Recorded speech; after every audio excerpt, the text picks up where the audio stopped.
Atenção porque vai começar a aula de educação ambiental. Olá, alunos dos nonos anos, eu sou a professora Veridiana Albuquerque e vamos para mais uma aula de educação ambiental. Antes da nossa aula, vamos realizar a correção de algumas questões que foram enviadas para vocês. A primeira questão diz: quem representa a fonte de energia externa sem a qual os ecossistemas não conseguem manter-se? Então, a gente sabe, quando a gente fala de ecossistema de obtenção de energia, a gente sabe que o maior fornecedor dessa energia seria o Sol. Então, a alternativa B, a correta. A segunda questão diz: a energia utilizável pelas células de todos os componentes de um ecossistema, sejam eles produtores, consumidores ou decompositores, é feita através de um processo chamado de...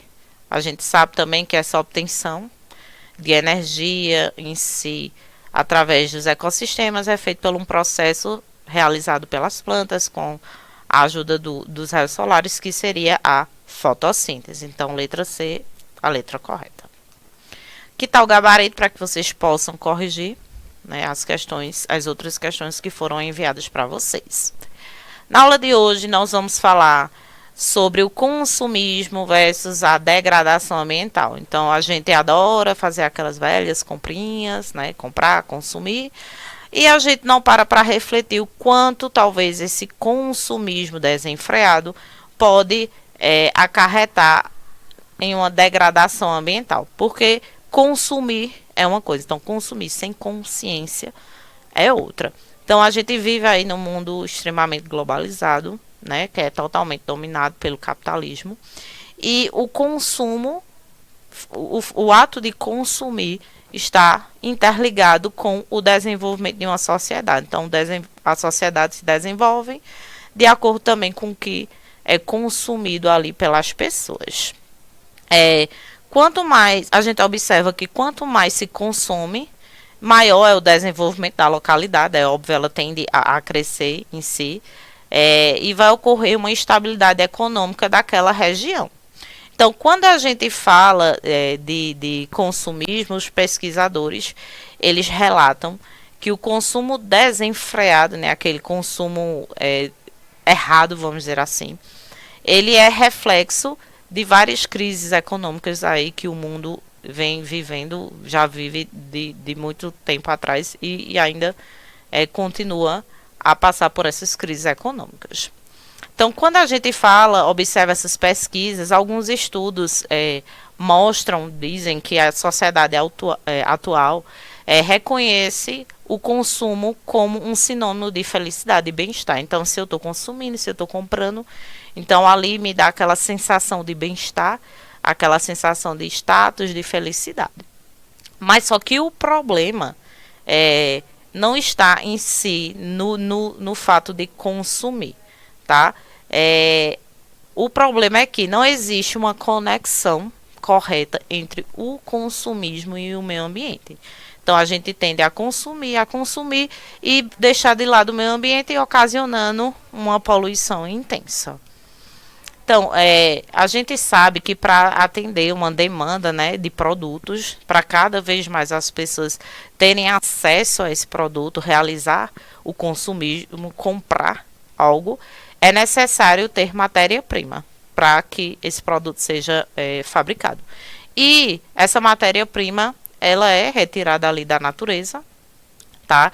E esse fato de ser retirada da natureza pode ocasionar danos muito sérios, né? Danos, muitas vezes, que podem ser arrumados de certa maneira, né? Revertidos. E tem outros que demoram muitos e muitos anos para que isso aconteça. Então, por isso que a gente tem que ter muito cuidado em relação ao fato de querer só consumir e esquecer como é que aquele produto, ele é, na verdade, fabricado, a partir de qual matéria-prima ele é produzido. Todo esse fato de ser retirado, né, estruturas do meio ambiente, gera uma emissão de gases poluentes, gera degradação, gera devastação ambiental.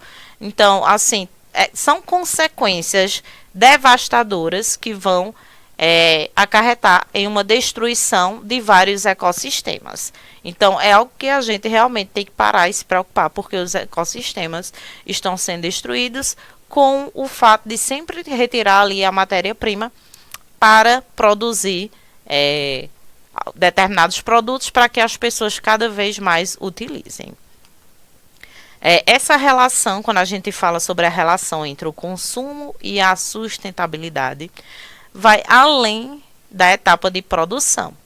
Com grande quantidade de opções, alta tecnologia, cada vez mais a gente percebe, quando a gente compra um produto, que a vida útil daquele produto tende a diminuir. Então, antes, há muitos anos atrás, quando se comprava um produto, parece que ele durava mais, né? Principalmente um produto tecnológico, vamos dizer assim.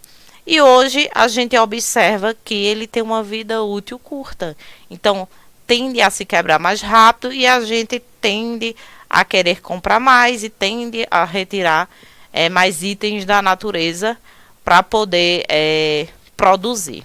Então, é preocupante porque, além da gente descartar, muitas vezes descartar aquele produto de maneira errada, então gera ali resíduos sólidos, lixo em si, e está ali poluindo também o meio ambiente. Então, por isso que a gente fala muito hoje sobre o desenvolvimento sustentável, que tem como principal função, né, evitar, diminuir essas crises ambientais que o nosso planeta vem enfrentando, e permitir que ocorra um equilíbrio entre a sociedade, a natureza e a economia. Então, só ocorrendo esse equilíbrio entre esses três itens é que a gente vai poder ver realmente uma natureza, um meio ambiente saudável.